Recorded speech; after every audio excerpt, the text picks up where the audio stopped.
From a father who finds his baby dead and calls his lawyer before he calls 911 to a cop killer in a spit mask while his family screams police brutality, this is the 5 craziest convict reactions to a life sentence explained.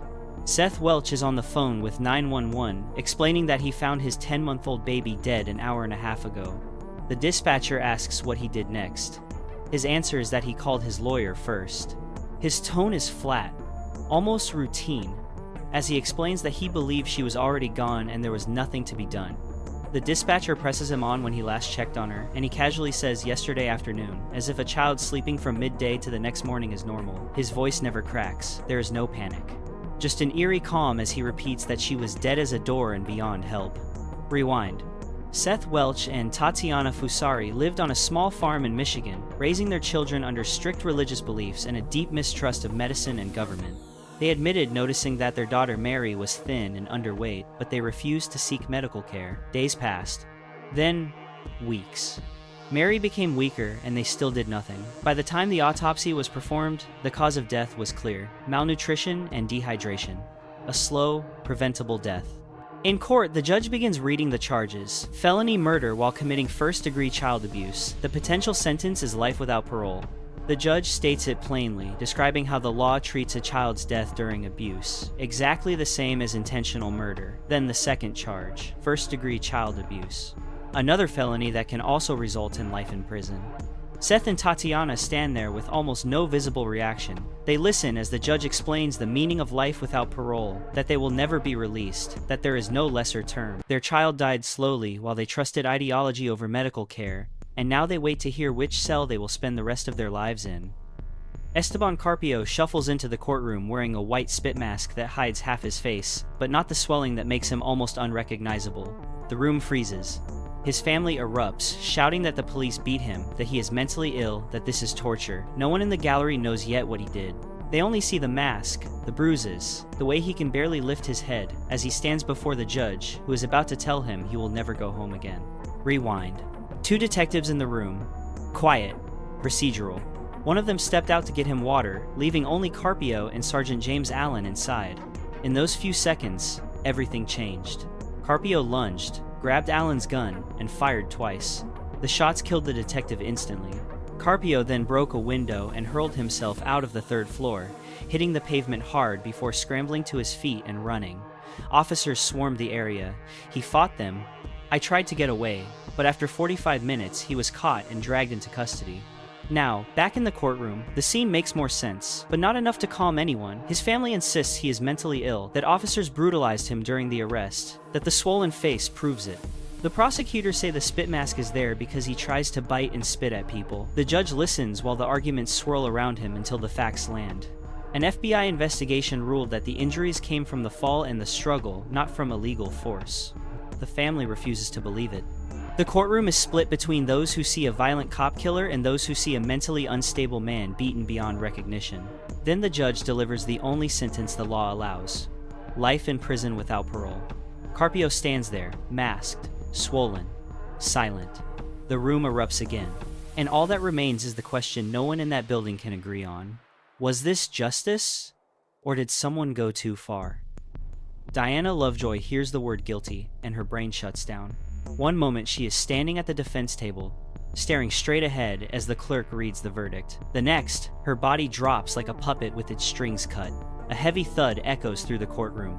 Her family screams. The judge calls for medics. For a few seconds, no one even breathes. No one knows yet what she did to deserve a collapse that violent. They only see a woman who looks like she just watched her entire future vanish in one sentence. Rewind. Before the thud on the courtroom floor, Diana was a suburban mother in Carlsbad, locked in a bitter divorce. The house, the money, the custody battle, every ruling felt like another punishment. When the court ordered her to pay her ex, Greg Mulvihill, a large settlement and share custody of their son, something inside her curdled. Instead of accepting the loss, she decided to erase the problem. She turned to Weldon McDavid, a man she trusted to carry out an ambush that would make Greg disappear forever. The plan was simple and cruel: lure Greg out to a trail at night, fire a single shot into his torso, and leave him to die. But the bullet missed his heart. Greg survived and identified what happened. Investigators followed the messages, the preparation, the ballistics. Piece by piece, the conspiracy unraveled. By the time trial began, the evidence was a wall she could not climb. Back in court, the verdict continues. The clerk reads, "We, the jury, find the defendant, Diana Jean Lovejoy, guilty of attempted murder." The word guilty lands, and the thud follows. Paramedics rush in, her family cries out. Later, doctors say she simply fainted, but the timing feels too perfect to ignore. When the sentencing begins, reality hits harder than the floor did. Diana receives 26 years to life. McDavid gets 50 years to life because he fired the gun. A woman who thought she could outsmart everyone now faces the rest of her life behind bars, all beginning with the moment her body collapsed under the weight of two simple words. Ryan Stone is sitting in a jail phone booth bragging that he went viral in the UK and Australia. He is not asking about the victims of his crime spree, he is asking who gets paid for the footage. He tells a friend that Channel 7 News used his chase and that he plans to contact them because he wants his cut. His voice is calm, almost proud, as if he has just launched a successful channel instead of facing what is effectively a life sentence. It is the kind of delusion that makes the entire call feel unreal. Rewind. Hours before that phone call, Stone was tearing through Colorado in a stolen SUV with a 4-year-old child inside. The chase went live the moment the helicopter arrived overhead. Stone hit speeds over 100 miles per hour, weaving through traffic while patrol cars scrambled to keep up. When he reached a trooper laying out stop sticks, he clipped him so hard the trooper was thrown aside with serious injuries. Stone did not slow down. He bailed from the first stolen vehicle, ripped another driver out of their car, and took off again. The chase ended only when he slid on ice, lost his jacket, and sprinted toward a fence he could not climb. Officers tackled him in a parking lot, ending a pursuit that could easily have killed multiple people. And yet, inside the jail, he treated the entire ordeal like content. He talked about views, coverage, fame, as if this was entertainment and not a criminal spree that nearly ended lives. In court, the list of charges stacked higher than anyone could count. Attempted manslaughter, child abuse, assault on a peace officer, multiple carjackings. When the judge read the final number, the courtroom went silent. 160 years. A sentence that means he will never touch free ground again. Most people would break at hearing that. Stone's reaction was stranger. No collapse, no tears, just a man still thinking about the attention his crimes received. A man who treated a life sentence like a brand opportunity until the cell door closed behind him.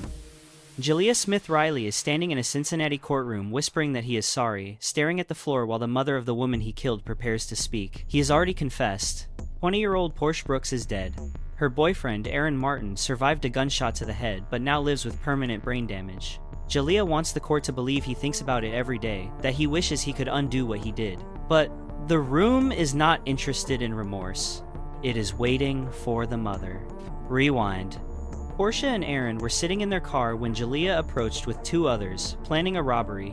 When Aaron told him he had no cash, Jalea shot him in the head. Portia tried to escape, but the next shot struck her. She died 3 days later. Jalea was caught, confessed, and now stands in front of the only people who can tell him what the rest of his life will look like.